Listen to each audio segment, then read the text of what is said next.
మెల్లగా మరణ మృదంగా ఏకంగా 45 మంది మృత్యువాత పడిన చోద్యం చూసిన ప్రభుత్వం మీడియాలో వార్తలు వచ్చాక మెడికల్ క్యాంపుల పేరిట హడావిడి, అంతుచిక్కని వ్యాధితో పెద్ద సంఖ్యలో ప్రజలు సతమతం, జ్వరం వచ్చి తగ్గాక అకస్మాత్తుగా రోగనిరోధక శక్తి క్షీణత, ఆ తర్వాత ఆర్గాన్ ఫెయిల్యూర్తో మృత్యువాత, అప్పులు చేసి లక్షల్లో ఖర్చు పెట్టిన దక్కని ప్రాణాలు, మెలియోడోసిస్ ఇన్ఫెక్షన్ అంటున్న వైద్య శాఖ స్పష్టమైన కారణాలు తెలియక బిక్కుబిక్కుమంటున్న జనం, సురక్షిత మంచినీరు దొరకని ఈ గ్రామంలో 5 బెల్ట్ షాపులు అన్నటువంటి వార్తని హైలైట్ చేశారు.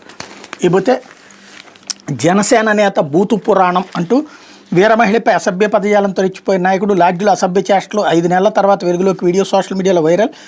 జనసేన నాయకురాలు నా పార్టీ ప్రకాశం జిల్లా నేత అసభ్య పదజాలంతో దూషించడమే కాకుండా లాడ్జిలో అసభ్య చేష్టలకు దిగిన వీడియో ఒకటి సోషల్ మీడియాలో వైరల్ అవుతుంది. 5 నెలల తర్వాత వీడియో వెలుగులోకి రాగా జిల్లాలో ఇదే హాట్ టాపిక్గా మారింది. వివరాల్లోకి వెళ్తే ఏడాది మార్చి 14 పిఠాపురంలో జనసేన ఆవిర్భావ సభ జరిగింది. ఆ సభకు ప్రకాశం జిల్లా నుంచి జనసేన నాయకులు, కార్యకర్తలు, వీరమహిళలు బస్సులో వెళ్లారు. పేకల దాకా మద్యం సేవించిన ఒక నాయకుడు బస్సులో ఉన్న మహిళా నాయకురాలతో ఘర్షణ పడ్డాడు. రాయిలేని భాషలో అసభ్య పదజాలంతో తిట్టాడు.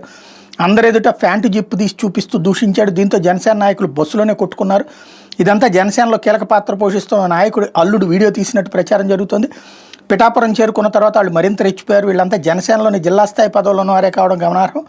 పిఠాపురం చేరుకున్నాక వాళ్ళు ఒక లాడ్జిలో దిగారు. ఒకళ్ళ మీద మరొకళ్ళు పడుకుని మహిళల గురించి అశ్లీల పదాలు మాట్లాడుతూ వెకిలి చేష్టలు చేశారు. ఈ వీడియోలో వెకిలి చేష్టం చేసిన వారిలో ఒకరిని స్థానికంగా ఉండే దేవాలయ ట్రస్ట్ బోర్డుకి చైర్మన్గా ప్రతిపాదించినట్టు తెలుస్తుంది. ఇంకో వ్యక్తిని ఒంగోలు మార్కెట్ కమిటీలో కీలక పదవులు నియమించనున్నట్టు తెలుస్తోంది. ప్రస్తుతం ఈ వీడియో రాష్ట్ర వ్యాప్తంగా సోషల్ మీడియాలో వైరల్ అవుతుంది.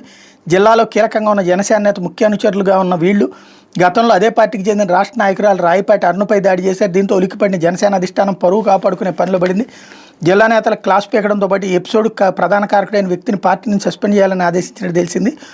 ఆ నేతను పార్టీ వ్యవహారాలకు దూరంగా ఉండాలని ఆదేశించినట్టు చెప్తున్నారు. జనసేన నాయకులు బూతు పురాణం వీడియోని జనసేన నాయకులు సోషల్ మీడియాకు విడుదల చేసినట్టు ప్రచారం జరుగుతుంది అన్నటువంటి వార్తని హైలైట్ చేశారు.